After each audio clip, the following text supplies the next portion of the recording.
What's up, guys? It's your bros here for episode 27 of the Lucky Draw podcast. Fresh out of Anaheim, coming off of Worlds. We are a little delayed on our recording. So, we're still recording on Friday. It's just not out on Friday. But I'm going to do my best to get it out as soon as we get done recording. But we're excited to talk about our Worlds recap. Wasn't really exactly as we planned. I know we all had good and bad times. Many of you have heard about some bad times one of our newer member had. So we'll get into that here in a little bit. But first off, Anaheim in general. So I know I love the scenery. The palm trees were awesome. I see why there are palm trees on every single design from Anaheim because they are just everywhere. The sun setting through them, the sun rising through them is just absolutely beautiful in the morning. So, and afternoon. I love the scenery, walking around, nightlife. It was just awesome. I usually post about on my Facebook, so anybody that wants to see more pictures, there's like 300 pictures posted there because I'm just crazy about them. But I know I see these areas different than these two see these areas. So we'll go ahead with Tiger first on this one. And how was your Anaheim visit in general? Not necessarily the tournament yet, but how was Anaheim? Anaheim was good. Super pretty. Like we tried a couple different places for food. We were really close to where Disney was, so we got to see the fireworks almost every night. Um, Little side note: got engaged while we were out at Anaheim, basically. Oh, you beat Um, so, me to it there, Tiger. I was gonna say that if you didn't. well, appreciate that. But yeah, so big shout out to my fiance Carly. Um, But in general, the atmosphere was great. Met a lot of good people. I waited in line for an hour with an Australian dude. He was super funny, super cool. Um, but other than that, Shawn hit it right on the nose. It was super pretty to see the sunset and sunrise through the palm trees. All the lights throughout the city. The fireworks almost every single day. It might have just been because we were really close to Disney, but semantics. Yep. Tim, how about you? Overall, I loved it. Honestly, though, I'll be the negative Nancy and say Anaheim was not as good as Hawaii, and I'll get into that in a little bit. Yep. But overall, my experience at Anaheim was great. I had a good time. This is my first time going as a competitor, but seeing from both sides, I don't think it was as good as Hawaii. You know what? That's funny. I don't even have that written down, but that brings me up to a point before we get to your guys' play. That's a lot of stuff I've heard at the tournament, and a lot of things, a lot of judges and players I talked to compared this year to Hawaii. And we all thought, I know in my mind, I thought it'd be hard to top Hawaii because it was just Hawaii. But as Pokemon has been, pun intended here, evolving as it's been growing in the game and more players are coming to it. Me and Tiger first started this when there was like 600 players in a regional, you know what I mean, or less. Even earlier when he started, now it's growing to 4,000 players in a regional, attracting more than 10,000 players for ICs and stuff like that. But seeing the growth here has really led it to be like Hawaii was kind of like a stepping stone where they tried a lot of things out. I feel like if there was an arena in Hawaii, they might have tried the arena there.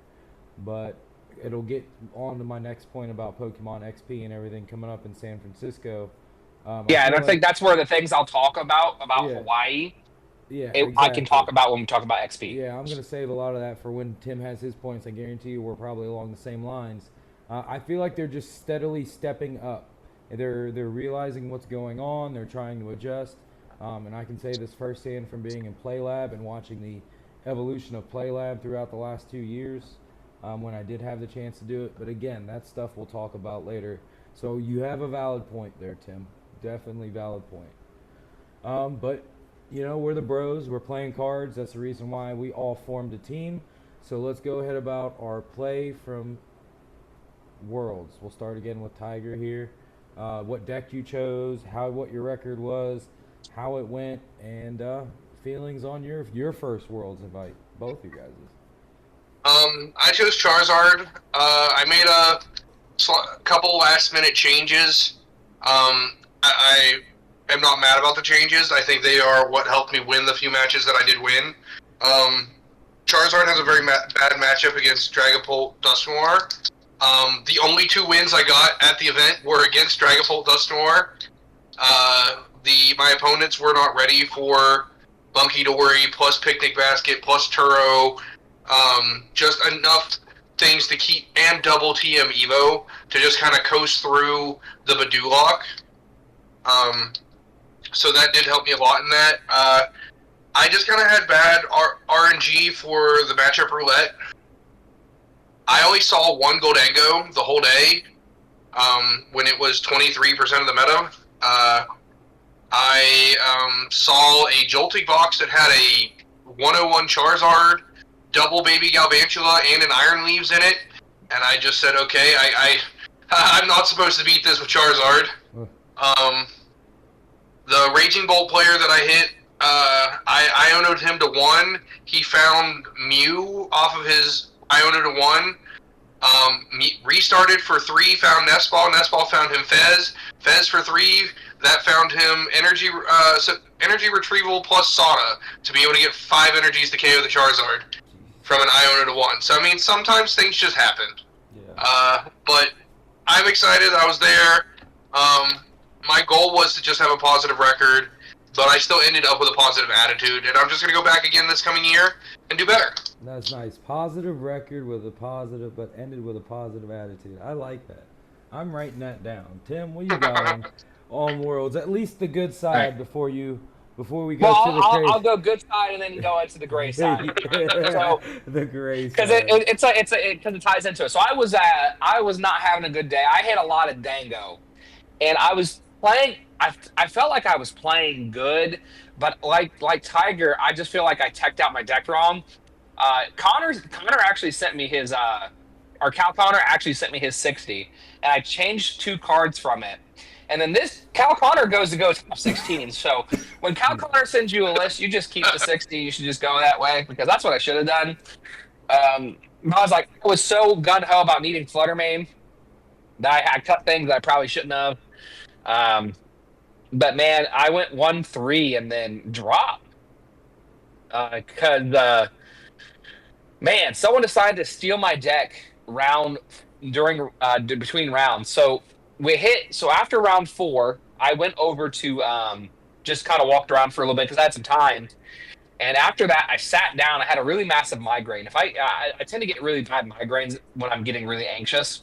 So I didn't have my medicine for me. So I sat down, grabbed my water bottle out of my backpack. My sponsor gave me a water bottle. It was actually pretty cool. I've been drinking out of it. So it worked out because I actually forgot my water bottle. So I got a double win from that. But anyways, and so I took it out of my bag. The bag was on my left-hand side. And we were over by table like 179, so like in the competitor spots. And this dude, I'm going to name drop him because I don't care. It's already all over Twitter. It's all over Facebook. You can see his picture. I Facebook pictured him. I put him out there. And then PokeDuels name dropped him. So that's out there. But his name was Matias Campos. He's from Chile. He was a Chilean player. But I'll preface this with, don't harass him. Don't text his mom. Don't text him. Don't text his family members. We're not about that. The only reason I called him out in the first place is because we need to be aware of people like that. We don't want people like that in the community. I don't want someone to get, especially if someone else stole from him. I need people to be aware of what happened. But I don't think it's right when people go and harass these kind of people. It's not right. It doesn't make the situation any better. But anyways, he took my backpack, took it to the bathrooms closest to that set of tables. So if you looked, you could actually see that. And he took my deck, he took my DS, he took my other DS, all of my Pokemon games, and my hotel key card, because my hotel key card was Pokemon themed. They gave us these really cool. Let me grab it actually. Oh yeah. Ready. Ridge Wallet, not sponsored. They gave us these really cool. Oh, there we go. See? Oh, I'll keep this. Yeah, he took that. That's why I don't have key card with it. You chopped that. But anyways, just saying. Saying that I was not in the hotel.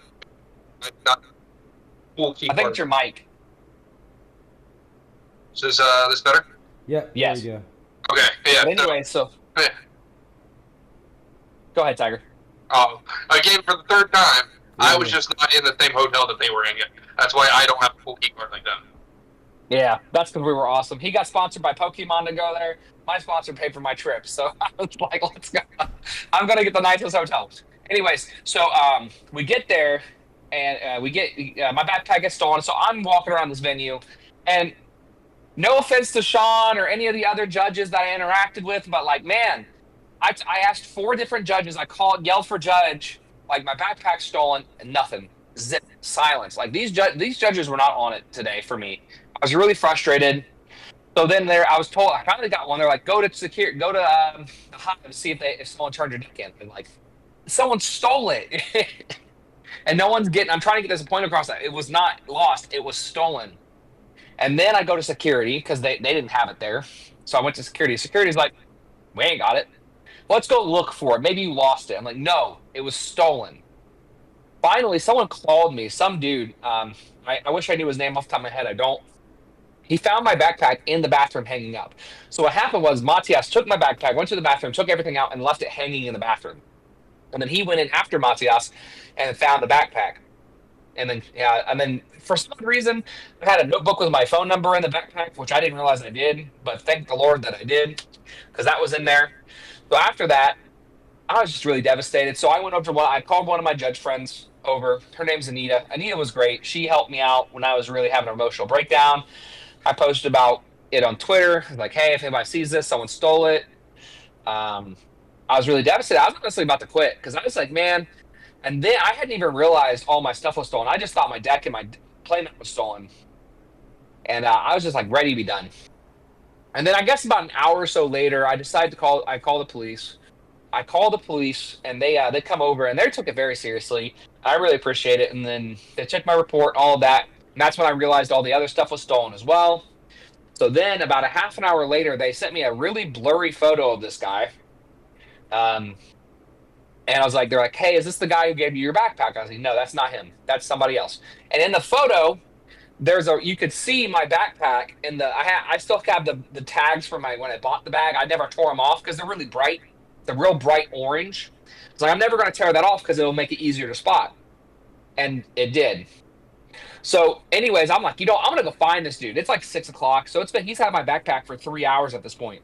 So I go out, or my stuff, sorry, not my backpack. I go out and look for him. I can't find him. My brother goes out into the food hall, like the food where the food trucks are, finds him in less than 30 seconds. What the heck? So I rush over here. I'm trying to tell these police officers, we're over by the food court. Don't tell the police officers you're at the food court when there's 2 fucking food courts. Oh, excuse me. When there's 2 food courts, because there's the food courts that were inside the venue, and then there is food trucks outside the venue. We're by the food trucks outside the venue. Anyways, finally, I get over that. My brother's like pressing this dude. He's like, give me that stuff back. You stole that, yada, yada.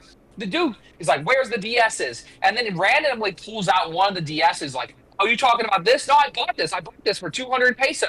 200 pesos. I'm like, or $200. I'm like, you did not buy that for $200. It's a freaking 25th anniversary 3DS and a Pikachu themed 3DS. Those are $500 a piece all day long. Nobody in that venue is going to sell you something for $200. And then he's like trying to elude that he purchased it and stuff. And that's not the case. He's on camera. He got caught. Anyways, the police come over. They handcuff the guy, and I have all my stuff. They lay it out. We take a picture of it, and they're like, "Did you get everything back?" I'm like, "No." He still has my key card. So eventually, we go over. He has the key card in his freaking wallet. So mind you, they're recording this. So they're letting me go through this stuff to see if I can find it. And I was like, "Look, this key card is my key card to my hotel room." They take the key card and it goes and works for my room. So not only did he have my hotel key card in my room, he had all this stuff. He's like got all this going against him. But then he goes and he's like talking to media and posting on like, "Oh, I'm innocent," a couple times. And then also he had an interview. A lady interviewed me from from Chile, asking me about it, what happened, and he told the Chilean lady that, "Oh, I didn't steal anything. It was all on the table. I found it there on the table." Oh my gosh. Yeah. Mind you, there's like 100 people looking at this guy. Yeah, So, I because mean, we're totally 10 years old and finders keepers, losers weepers, right? right. Um, and it's so hilarious. He's acting like, and then he messaged me earlier this week. Literally, I think it was yesterday or the day before. I can't remember. It was like, hey, could you ask people? One, he's like, hey, can't wait to see you on the 27th. I'm like, bruh, I'm not gonna be there. I live in Ohio, but I might just go see if I can show up via Zoom. Um, and then number two, he he's like, can you guys please stop? You have people stop messaging. Can you help me get people to stop messaging my mom and stuff? I'm like, that's not my business. You can have the police deal with that. But at the same time, I'm like, guys, don't message his mom. That's messed up. And then number three, he said in that, like, hey, I'm sorry, I didn't mean to hurt you. I'm like, dude, you fucked me over. Like, I don't want to talk to you. Like, I like this is the first time I ever qualified for Worlds, and I'm just so frustrated because not just because of my run ending like that, but also like the non-response I had from TCPI from this, and like the radio silence I've had ever since then. I submitted a sport ticket over 4 days ago, like on Saturday when all of this happened. Obviously, it's the weekend and stuff, so I'm gonna give them a benefit of the doubt. But now it's like it's Friday. Yeah, I can understand. It's the been almost a frustration. week. And Yeah. I'm going to give them the benefit of the doubt because I talked to a lot of people over the weekend about this. I talked to the head of trust and safety. I talked to one of the talent acquisition officers. I talked to some of the head of security about this. Like, I had a lot of bigwigs I talked to about this and like my concerns because like to fly all the way to California to play in the tournament and to be told, sorry, we can't help you. You have to drop after someone just committed theft, or sorry by security. Hey, sorry, we can't help you unless you're paid. It was your passport. That's all to call the police myself. And so it just all of this like just culminated in like such a really left a sour taste in my mouth over that experience. So I just resigned to have a good time, and I did. I ended up having a really great time. I'm going to give him a. I don't know if David watches this podcast or not. It was a new guy, a new player I met. And I'm going to give a shout out to David. David made my Sunday because I didn't win the Ishihara autograph signing, and he let me jump in with him in line as his plus one, and I got to get a photo with him with Ishihara. And I got to talk. He let me talk to Ishihara. He didn't even want to talk to Ishihara. I got to talk to Ishihara and tell him how like and have a good conversation with him about Pokemon, and that was absolutely a blast. So shout out to David Shout out to David, guys. and Austin Evans' fiance, or not Austin Evans, Austin John Play's fiance for helping me get an autograph with Austin John Play's. So Nice. it was a double win for me. That just shows, guys, it doesn't matter how good of a player you are, you can still fanboy over other people. Absolutely. Well, while these guys were having their ups and downs in the competing on the competitor side, I was over in Play Lab, which was kind of crazy. If I can, I'll put a video up here while I'm talking about it to show just the massive amount of lines and people. It started off as like an hour wait from the second we opened up to growing to be about 3 or 4 hour wait to get through Play Lab. I feel like we'll talk about more of this in the next section with Pokemon XP, but Play Lab is something that a lot of people are looking to do, and the problem is it was overran at certain times with not. Well, let me go space. grab the pin to show you guys why everyone wanted it. I'll be right back. So he'll have his pins ready. I think mine are over there. But Play Lab is the foundation where we teach the games to any trainer, anybody. The downside and the positive side is it's open to the public, meaning that anybody and everybody from the area can come into Play Lab, which will add to the lines and make it so that it's harder for the people who are at the event. So there's the Mew pin that we were discussing there. Very beautiful pin. So yeah, you got that from completing the TCG Play Lab and also the Unite Play Lab. There was also Go and VG Play Lab, and there's the pins from the pin rally. So definitely lots of people fighting for pins and things like that. It's becoming a very popular thing. So if we're going to continue to do that, it's definitely something for Pokemon to be aware of. PlayLab's going to be busy. It's not just All right. the people learning. But go ahead, Tim. I feel got like I you got some choice words. I got some choice words for this. Oh, All right. go ahead. So I'm going to start from. I'll start with comparing and contrasting worlds Anaheim to here now, and kind of jumping into this Pokemon XP, kind of leading into what's going on, what I saw happen, which I was just shocked about. Number one, kudos to Anaheim. Anaheim check-in, absolutely fantastic. So much better than Hawaii. Hawaii was like a mess. It was a mess. So the juniors and seniors got to check in early. Check-in was really smooth. Getting your kit was really smooth. All of that, 100% really good, well ran. Now on the flip side, PlayLab, Hawaii was and NIC and EUIC light years better than Anaheim. And there's one reason why. They put you in a hallway at Anaheim. And I'm sitting here thinking, like, they know how many people come to this event specifically just to do PlayLab.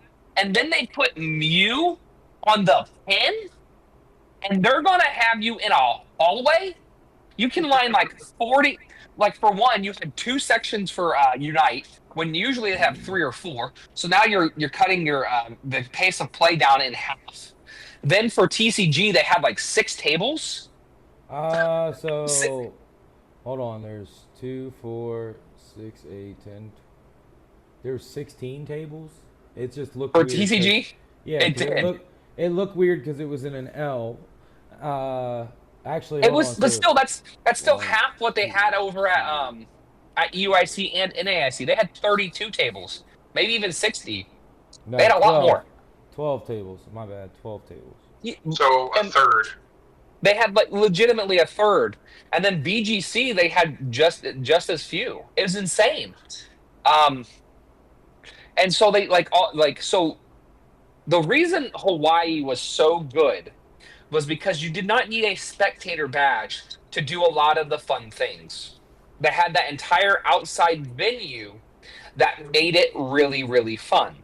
PlayLab, a Bear Walker, and all of those outside activities were all in an area the beach easily was accessible. Right outside of the play lab. You could literally go to the play lab, hopefully not soaking wet, but then go back out to the beach and or vice versa if you were staying at that hotel. So I agree with you. So, and then on top of that, they just didn't do anything. Like they didn't have yoga with Pikachu, you know. They had a lot of these the focus was creator meet and greets like this Worlds. There really wasn't any, and then the pin rally, right? And don't get me wrong, I got my Murkrow pin. I got my $40 Murkrow pin that everyone's trying to sell. But I just was underwhelmed by what they were doing. But that leads me into XP. I see what I'm excited for XP. Well, before you get even if XP, I don't get it. Before you get there, because that's our next topic, I got one more thing that we need to talk about: the Pokemon Center, because it also is going to do with what's going on with XP. Before we jump into that real quick, yeah, I do have a problem with the. You guys are right with the media thing that they were content creators. There were specific creators that were since they were just supposed to they were given creator pins to trade with, just people to trade with. There were creators going out of their way to tell people no unless they had a certain pin. Like, that was not the contract that they signed up for. You cannot say, no, I will only trade for a Charizard pin. I will only trade for this pin. The point is that they were giving all of these to give out to people because that was their contract to do. And they were also supposed to turn the pins in. Correct. So the people that probably kept all their extra ones, and the creators who were telling people no because they didn't have a pin, you're trying to tell me that every 6-year-old to 8-year-old, 10-year-old is going to have a random Charizard pin that they want to give you for a Murkrow? No. So, like, if next year if they go to do something like this, they better hold them more accountable to giving these kids the pins. I didn't personally hear about that happening. I traded a Pokemon card for my pin. I mean, I saw it in person, specifically because Carly, my fiance, she went up to one of the creators and he told her no because I'm only trading for Charizard pins. You should call that creator out, but you don't have to if you don't want to. No idea who he was because he wasn't that important. But yeah, he had a whole fistful of them, but said he was only trading for Charizard pins. Well, that alongside with the Pokemon Center, that's kind of, I hate to say the word greed or, people understanding that these things are worth money. The same thing goes to on the Pokemon Center. I know we usually are always talking about positivity, and I don't want this to be taken the wrong way, but the fact that things happen in the Pokemon Center that shouldn't be happening in the Pokemon Center. I know I saw one video of people kind of pushing and shoving. I don't believe there was a fight. Don't quote me. But there was a little bit of pushing and shoving and crowding. And then I have a whole situation on when we went into the Pokemon Center. But how did it work out for you guys as competitors? I got in the first time slot, so I was lucky. I got everything but one thing that I wanted, and that was mostly because I didn't know it existed until the last day, so I had to pay a little extra for it, and it's the shirt I'm wearing. I didn't know the shirt existed, and when I found out it existed, I went through hell and high water to get it. Yeah, same thing here too. Tiger, how about you and your Pokemon Center trips? Any woes? Nope. We went in and I left because I was tired of waiting for 4 hours. Yeah. Carly and Adriana went through to finish it off. I was just like, I'm done with this. I am done standing and waiting because I legit only wanted the Arcanine mat. So, and if I would have been extremely mad if I waited the whole time and it wasn't in there, and it wasn't. But luckily, I found somebody who had two, who hooked me up with one. So, but yeah, if I would have waited the extra hour and a half or whatever it would have been to just even get in there and then be told, hey, I'm out of this, there could have been a little bit of anger there, some outrage in the Pokemon universe. So I'm going to give them props because there's a couple things that they did this year that I actually really respect, not just on the Pokemon Center, but as a whole. And that's the interest list. Now, some people might disagree with me on this one, but putting everything behind the raffle was a good start. So specifically, the autograph sessions and the merch. So the autograph session specifically, I've been crying about this as a competitor and being very vocal because there's one thing that's really hard to get as a competitor is the autographs. And there were quite a few competitors who were able to get autographs. Rahul Reddy posted about him getting an autograph from one of the artists, and because he won one of the raffles. They also tied your win to your badge. That was a new thing they did. So you had there's a QR code on your badge, and so you actually had to have that specific badge. And a lot of people didn't know that either. So that was really good. Then the raffle with the skateboard and stuff, that was really good. But something they did that they messed up on, they were not checking IDs for the raffle. They kind of flubbed on that, and I know that because my brother got 2 Gyarados statues and a skateboard with different vouchers without an ID, and they weren't supposed to do that. I also got my ETB, my White Flare ETB, without my ID. They were kind of wishy-washy on it. Some days they were doing it, some days weren't. And then on Saturday, they dropped Destin Rivals ETBs in the Pokemon Center, which was cool, but kind of sucked because I couldn't get one. I mean, yeah, that's Pokemon for you, though. They will just drop whatever they get into the center, especially when other things are being sold out. But my experience with the Pokemon Center, as many know, judges don't necessarily get the max amount of time. I don't know what rumor there is that we always get a specific time where it's stocked and everything like that. Have I been there when it's been like that? Yes. The previous couple years, it's not been like that at Worlds or NAIC. This previous time, we had our slot at 6. A lot of my friends, we get ready to go line up for our slot. I know I was in the Professor Cup. They literally took a break from the Professor Cup so that we could go to our Pokemon Center slot and then come back. But when we went to line up at 6 p.m., the 4:15 was still not in. So around 6:30, 6:45, we finally moved into the building, got out of the heat, which it really wasn't bad. I'm not complaining. But by the time we got in there, we could see the 4:15 was just now moving into the Pokemon Center. And for those that don't know, just because your time slot's 4:15 to 5:15, that doesn't mean those people are out of there in that hour. So you have a lot of stragglers that will hang around, stay in the store. So fast forward to when we finally got in the store, we had about 3 groups of 300 people because they put us in these pens that were about 300 people large. So finally that 4:15 went in. We moved up around 7:30. We finally got in. But previously to us getting in, they let in the 2 pins before us go in with about 300 people. And in my assumption, if at least 50% of them hang around, because every 20 minutes we got pushed in. So instead of them going by the hour, they were trying to speed things up. We literally had people camping at restock. So restock happened, but if you weren't right where the product was coming out, you weren't going to get it. Yeah, there needs to be a timer added to people. Like when they walk in, they need to get a buzzer, and that if that buzzer goes off, somebody needs to walk over and say, "Hey, you have 30 seconds to make it to the exit, or you don't finish your purchase." They do that at water parks I've seen before, where you pay per hour. Or there's no, I'm thinking of our trampoline park here in town, Tiger, at the Hive. Right. Yeah, these little wristbands. Yeah, something that would then when you walk in, and that even if there's a timer that goes off that they say, all right, at this time, anybody wearing a green wristband has to go finish their purchase at this moment. Like something of that would fix the scalping and the sitting in the Pokemon Center. It's going to be tough titty set the kitty for people who got in there right after everything left. But I mean that's just how RNG works. We play it in the TCG. You're going to play it in the Pokemon Center. I mean, it's true. I mean, I'm big time not complaining. I got everything I needed. I just had to outsource and resource a lot of different ways to get them. But just like Tiger, when I went in there was no RK9 stuff. There was no varsity stuff.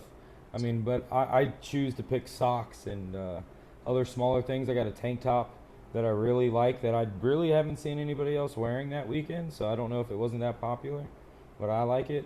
And then just outsourced everything afterwards, using things to trade up and get, obviously, this jersey, that I really am super happy for. The other big thing that they need to do is not wait till day 2 to tell people you can only get one of something. They need to start immediately. Yeah, that was kind of a throw when they were like, no, yeah, you only get one they had of. that day 1. There were people that were saying that they were allowed to get 5 of certain items. That's because they didn't have the scanners weren't set up properly. Like at UIC and NAIC, the scanners were set so if it scanned an item that was the same, it wouldn't let it go through. There were limits on everything. The only reason I got an extra item through is because they were set. I didn't even realize it myself. I grabbed a couple of the extra items and my brother and I sorted things so he could buy a couple things for me. Well, that's one thing. It's different. A one of or something is fine, but the people that were snagging 5 playmats and 5 jackets and 5 whatever, those just killed it for other people. Oh, 100%. And that's negligence because they don't hire. It's just random people that get hired to run these things. They're just temps. Not true. It's not anymore? No, there's a mix.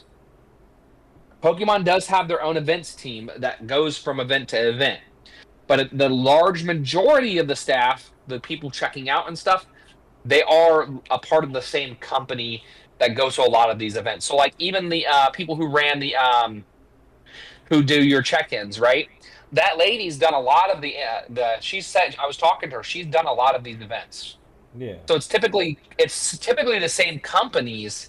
It might be different employees, but it's a company that has done this before multiple times. Okay. So they know what they're getting themselves into, and they just keep dropping the ball. I will accept that answer. That they know what they're doing, but they're just screwing it up. Yeah. Human error. And it's Pokemon also changing things midway. So even by Saturday, you could get 5 deck boxes. They were letting you. Because product wasn't moving. They're like, you can have 5 now. I mean, I don't really know what to say on that one. There's really just, that's again, some people letting things go, some people just getting lucky. I know when I was in line, they literally had people checking bags before you went to the register. Like a big guy that worked for Pokemon, the one that you're talking about. That's because Pokemon got pissed because the other guys weren't doing their job. Yeah, quite literally, he was opening people's bags and like, let me see your bag. And if they refused, he would put his hand out and say, "Give me your bag. I'm gonna look through it."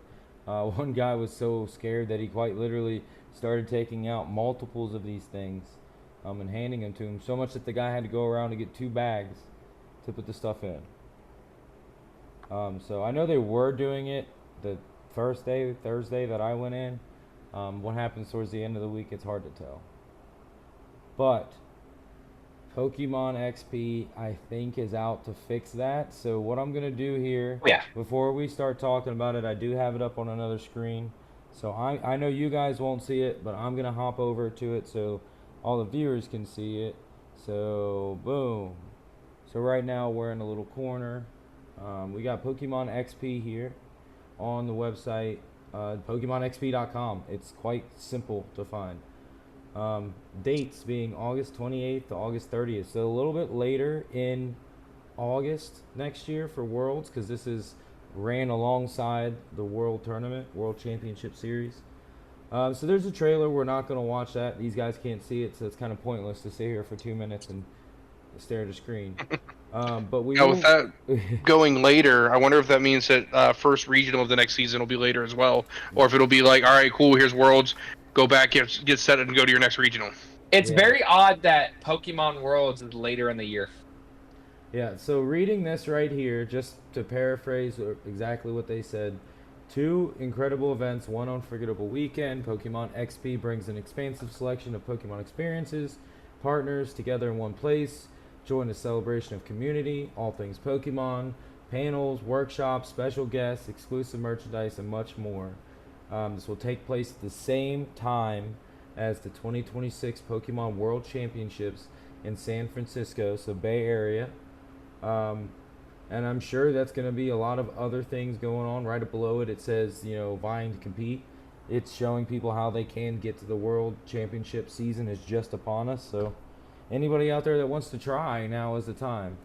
Bunch of I'll be there. Yeah, bunch of activities listed here for when we'll talk about them separately. But the Pokemon Center is going to be at XP. You got panels, autograph room, workshops, special guests, and then Play Lab. Registration for this starts in September, so very early, 2025. They have multi-passes, multi-day passes for one of the most excited. They don't have any information about single day, but my opinion is they're going to see how many multi-day sell and then go from there. I have information on the single day passes. Okay, so I'll let you go with that here in a second, because right now I'm going to go over just the prices so everybody knows. So as of right now, I guess the Pidgey price is the early bird. That's actually really cool how they did that. The Pidgey price. For adults, $120. For youth, $70. So the price of a regional. And then you have standard, $150, $100. But if that XP is not enough for you and you want to go to the arena, you want to see everything going on at the Chase Center, the Pidgey price for that for an adult is $150, youth is $90. Again, that's early passes, early bird.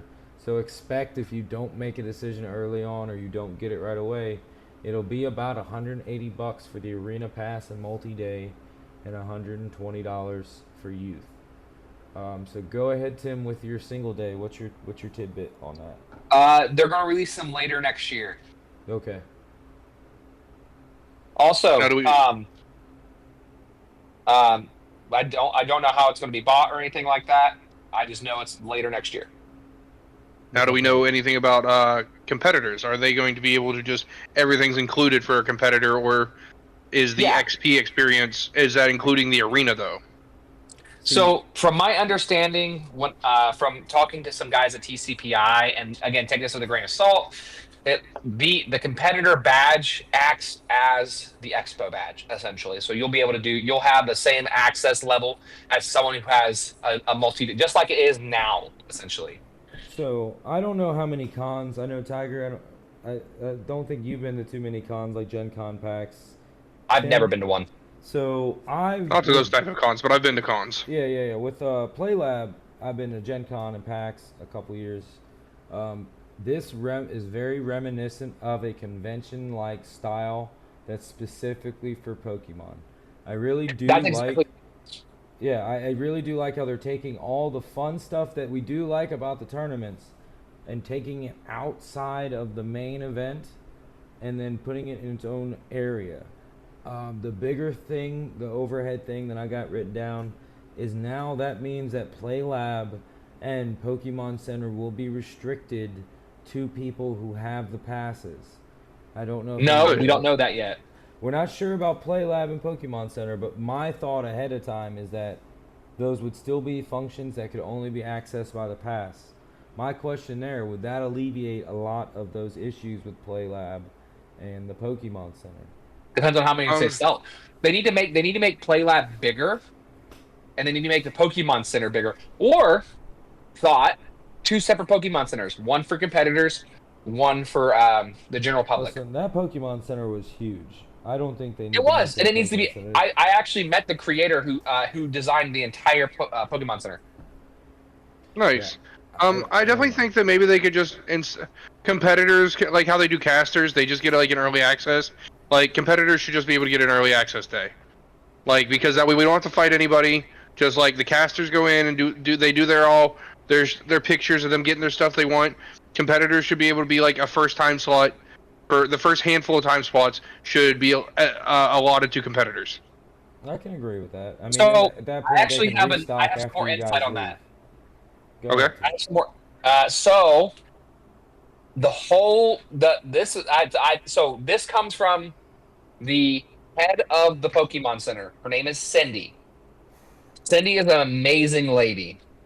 And it is actually not, for once, I'm going to give them credit where credit's due, it is not Pokemon's fault for what happened with the time slots. So, what originally was supposed to happen was the time slots, when they released, they were supposed to only be accessed by competitors.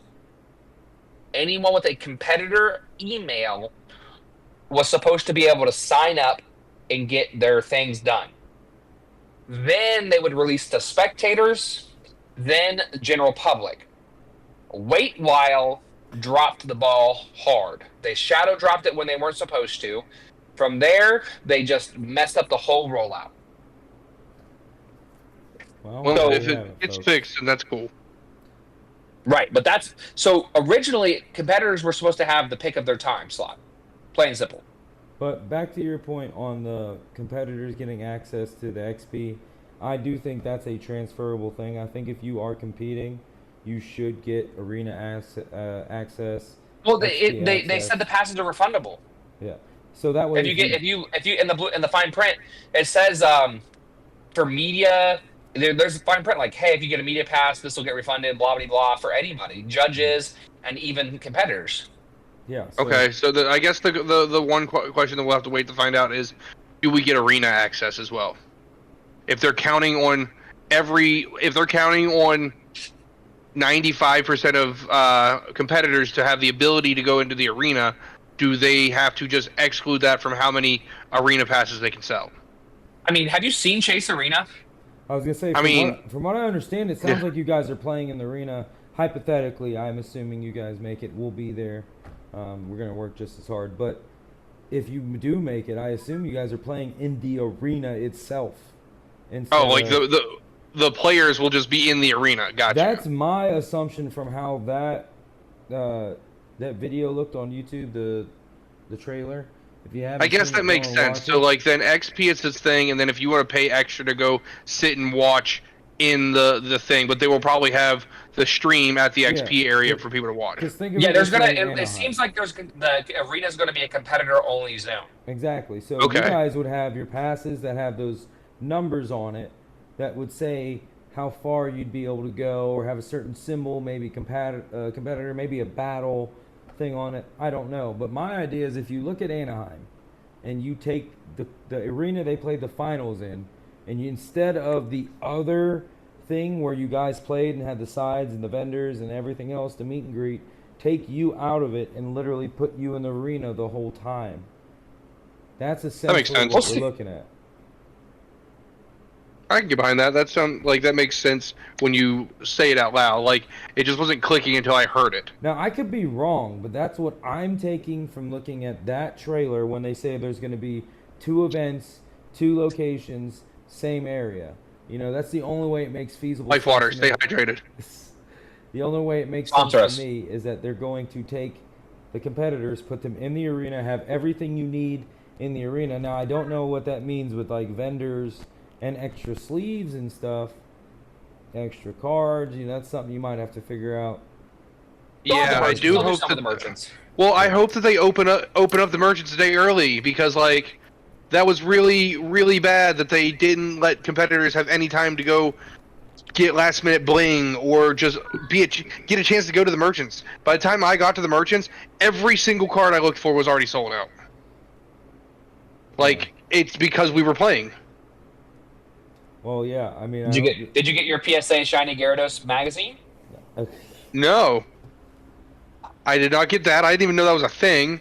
No, I went around looking for full art ciphers, and every single store was sold out. I'm like, you can't tell me that there's not a single cipher in this whole building? And nope, not a single one. Well, I mean, that's really my main takeaway from that, is I do think it will clear some things up for the competitors. I hope it clears things up for everybody else. If I do play lab next year, I really hope that puts us in the same area of everything else. I feel like that would make everybody feel more included, more part of the main event, aside from being in a hallway down the way, pretty much on the way to go to Disney. I mean, because that's a lot of what we saw Saturday, Sunday, was people that were walking from their hotels to Disney like, what's this Pokemon thing going on? Wait. And then they'd come in and they'd ask us, and I'd point to the line, and then they'd go stand in line. Because, I mean, they're about to go to Disney and stand in line anyways, so... Yeah, they knew what they were coming in for. Yeah, so what's the difference? They came early enough, so they'd stand in line before it got super long, and they'd get their pin and play Pokemon, and they go about their way to Disney. That's great. That's what the game's for. But I do got to pop off. I got to get my kids to sleep. All right, well, have a good night, Tim. It was good to have you here. Yep. And I'll say stay lucky early, so stay lucky. There you go. Nice. All right. So, I mean, that's fine, because honestly, we were done with the XP stuff. So really, the only thing we had now was our new members and getting ready for Pittsburgh. I mean, Monterey for us too, but more so working on Pittsburgh. As a group, we'll be going to Pittsburgh. 98% of us, competitive players and the extra bros, are all locked in on the same deck. We're just trying to iron out a 60. Is not the deck I will be playing at Monterey. I'm going to be taking Charizard again back to Monterey. I still think it's in a really good spot. I think that it will still have a highest percentage of Gholdengo, and this time it's going to fall in my favor that I'm not going to RNGesus hate me. Right. I will pray to Arceus before the tournament starts. Giratina, whoever I have to hit up. But Shawn, myself, and Adriano, any of you who watched the Anaheim one got to meet Adriano, the Brazilian Mamba, the up-and-comer who's trying to get his spot on the bros. But we do have 2 official new bros. We have Nathan Bishop. He's a friend of mine. Anybody who's followed my history or saw back in the day, I got into a really bad wreck. I met Nathan before that, and he's coming back, and he's gonna start playing for the bros again. So this was Peoria, like 2023 area, is when I met him. And then there's a newcomer that we have never met this person in person. Yes, this person in person. That was said correctly. His name is Chris Wigglesworth. Chris Wigglesworth. He is out of the Florida area. He only has a couple day twos. That's fine with us. He's very enthusiastic, wants to get better. He isn't coming in acting like he's the big shot, knows bossing people around. He is good spirit, good attitude, and we are happy to have him join. And we're hoping for good things. We will be meeting him in person at Pittsburgh, and we will. Nathan did not get into Pittsburgh. He did get into Milwaukee, so that is the goal, that we will have a full-on whole competitive plus our manager in a live video at Milwaukee. But you will get all the bros possible, including the extra bros, at Pittsburgh. Who knows? I could get my jersey at Monterey. I'm gonna try for it. Yeah, Shawn wants to at least say that he can qualify for the competitive team. Yeah, I just got day 2 once. That's all. That's all I gotta do. Just Yeah. For the extra bros and for our coach, their requirements are a little lower than other players to get themselves a real jersey. Yeah. But on the other hand, we know where Shawn stays most of his time, on the judge floor. Right. But no, yeah. So we're excited to welcome them to the roster. I'll be working on some intros this week. It'll give me some more stuff to work on and post. We'll start off with the founding members and reintroduce ourselves. Back to Tiger, myself, and Troy. Consider him a founding member. He was there when we, were in Puerto Rico and decided to start this whole journey. Really boosted us to do it. A lot of insights and still helping out. I know he's not as active as a player or as a judge as he'd really like to be, but he's still there as a founding bro. So we'll reintroduce them, and then probably the week after that we'll get some more introductions on the new peoples. I guess there is actually one other member. She doesn't get talked about a whole lot. That is Charlotte. That is the Pokey Snack Dad's daughter. She is our first Goldang gal.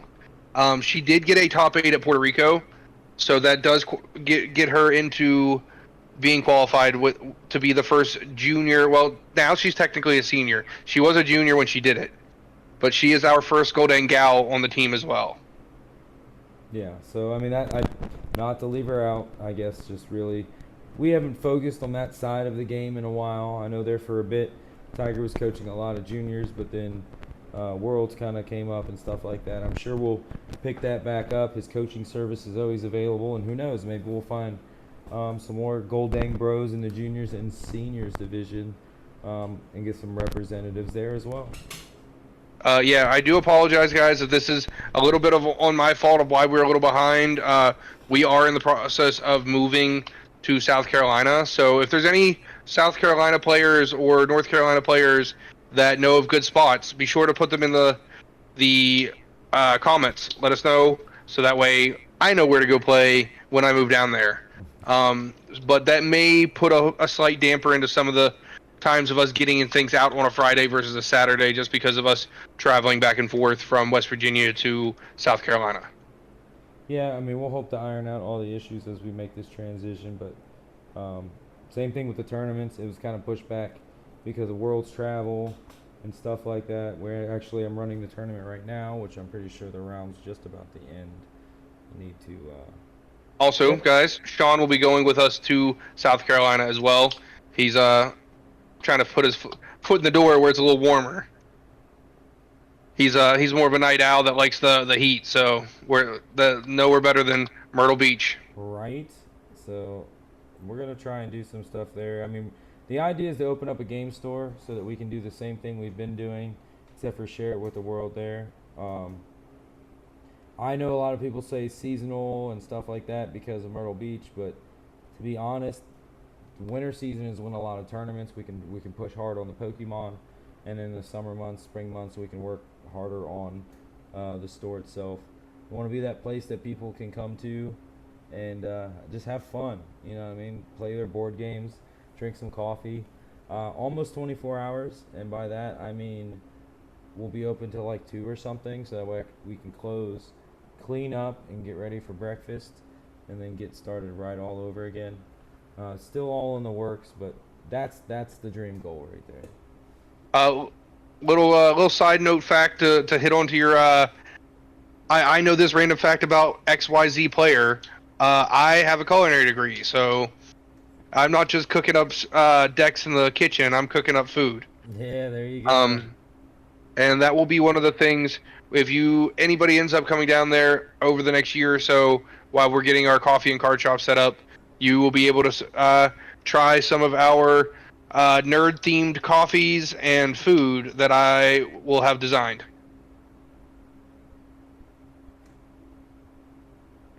Sean's a bit of a night owl, so he will definitely be there at the later after hours. Adults that got off work or are industry workers that don't function on the normal 9 to 5, 10 to 10 area. That's where Sean kind of shines.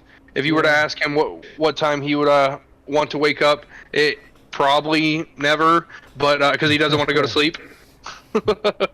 No, but that'll also give me a lot of place to do aside from events and stuff like that, to really get into the artwork that I've been trying to do with the commissions and stuff like that, to really boost more on what we do on the channel. I've been doing some slight updates on things throughout the channel. The thumbnails have been getting a little bit better, but if I can actually have somewhere where I can devote my time, 4 to 6 hours of a day, and quite literally just edit things and create, I can only dream of what's going to come up from it. So we all have our different parts in this little setup, and the idea is just to make it work, even if it's not some crazy making a ton of money type thing. We just want to be able to throw shiny cardboard on the table and get paid for it enough that we could keep doing that in a reasonable and, what's the word I'm looking for, sustainable manner.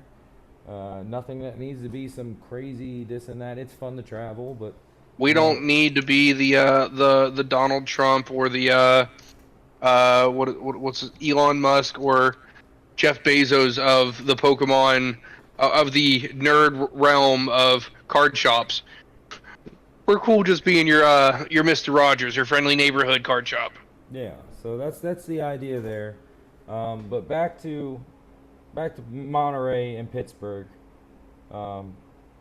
Definitely looking forward to Pittsburgh. I know we're gonna have a full crew there. Megas are not legal for Pittsburgh yet. Keep that in mind. We'll probably repeat that a couple more shows. They are not as hyped as we are, and I think we talked about, because we're coming up on our hour deadline, and we said we were going to start wrapping it up when we got to an hour. So Megas will have to come into the next episode. We'll talk more about those. There were some new reveals. Possibly change the game. We know how this always works. Sometimes they come in and blow the game apart, or everybody thinks they're going to, and then play starts, and then they're like, nothing. Because I know Charizard is highly touted as, oh, look at the fire Charizard, 90 times, it discards energy, no cap. So I mean, technically, if you could get 6 energy out there, I think it's 5 is all you need to KO anything in the game. That's 450, yeah. Yeah, so 5 is all you need to KO anything that could possibly be sitting in your way with any attachment on it. So it's not that hard to do. But is it something that's going to really meld well with Charizard and everything else? That's the question. Yep, the short version is we just have to wait and see. Yeah. So really no point in going over it, but there are some new reels, so definitely get out there and take a look at them. I'm going to do my best to be sharing them on the page more and more often as I see them on other people's pages. I'm just going to start reposting to our page, get that info out there. Other side, I do have some news for my professor friends. They have changed the whole professor program, exam, and everything.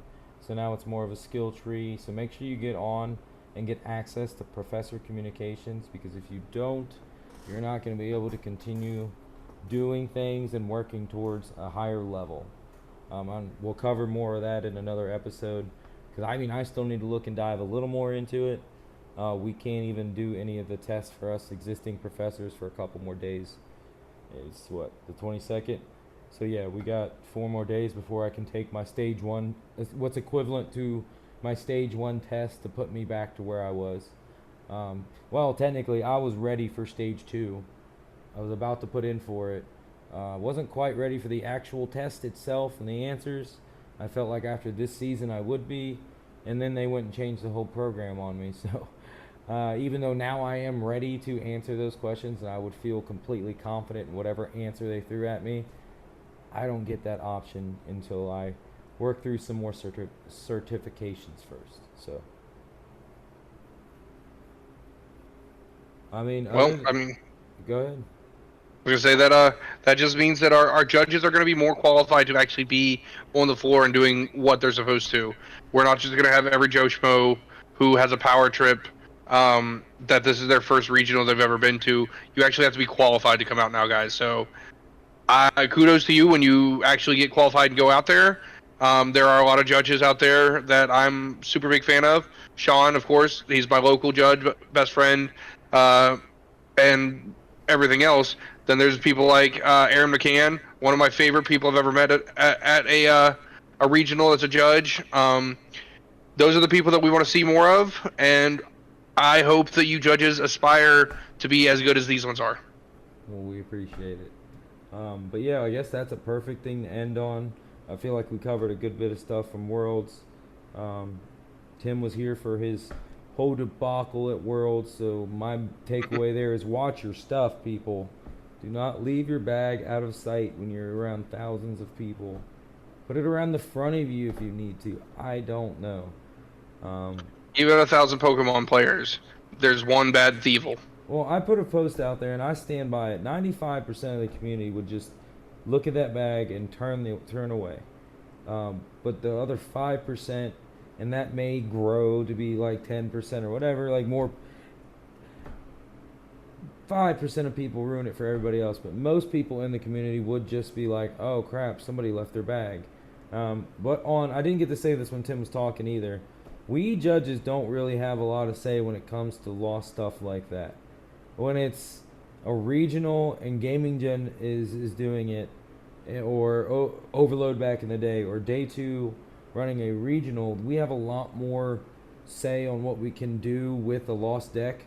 I'm going to hold on to that deck when I find it type deal. You know what I mean? Yeah. I know this isn't his case because it was stolen, but I'm saying like right. If he had misplaced his deck and I found it or somebody turned it in, I'm going to hold on to it. I'm going to try to figure out whose it is for a round or two because I can guarantee you somebody's going to come looking. And one of my judge friends is going to shoot the Discord and be like, hey, did anybody find this X and X deck like right here? Like, yes, this one was right. I found it. Someone brought it up to me. But at ICs, at NAIC, and Worlds, it is on lockdown. We Lost and Found needs to go to customer service. And I have a gripe with it because I could probably get it to that person faster. But that's not the protocol. We have to take it there. So. Yeah, so don't hate the judges, guys. Hate the bad applins. The bad applins. So on that note, we're going to... Oh, he caught that one. But, guys, he missed out on the first joke. I said... we have 1,000 Poke players. There's always one Thievul. Oh no, I missed the Thievul. Nice. Leave it to Tiger cooking up puns in the kitchen. We don't have it for this one because we're gonna run out of time. But I have been told personally by people that they do like our hey Shawn, how does this interaction work? Oh, so right. We'll have to say in the. Yeah, when we talk about megas, because this specific card comes out in megas, we'll bring up another one for you guys. Yeah, so on that note, before we sign off, I know we've been saying that for a second, but if you do have any weird interactions, bring them to us so we can actually answer your interactions. I mean, comment on this video, comment on anything that we can see, Twitter, Tiger's Verbank, and anywhere that we can see it. DM us. Yeah, DM us. Get the interaction to us. It could be as weird as possible. If it's worthy of going over, we will most definitely go over it. It'll give us a chance to look at some different things too that you never know. Maybe we didn't look at it this way. Right, because as a high-level judge like him and a competitive player of myself, there are still some things that we don't think about or understand or would have thought about the interactions. It just goes right over our heads. And we have a very special one after Pittsburgh because we can't ruin the our spice for Pittsburgh. Yeah, so that one will be fun. That one I'm excited for, and I'm already writing up. I feel like we're going to end up writing a video about that deck too. But From the Gold Dang Bros here, episode 27, fresh off of Worlds, ready to get for 2026. Lucky draw. Stay lucky. Stay lucky.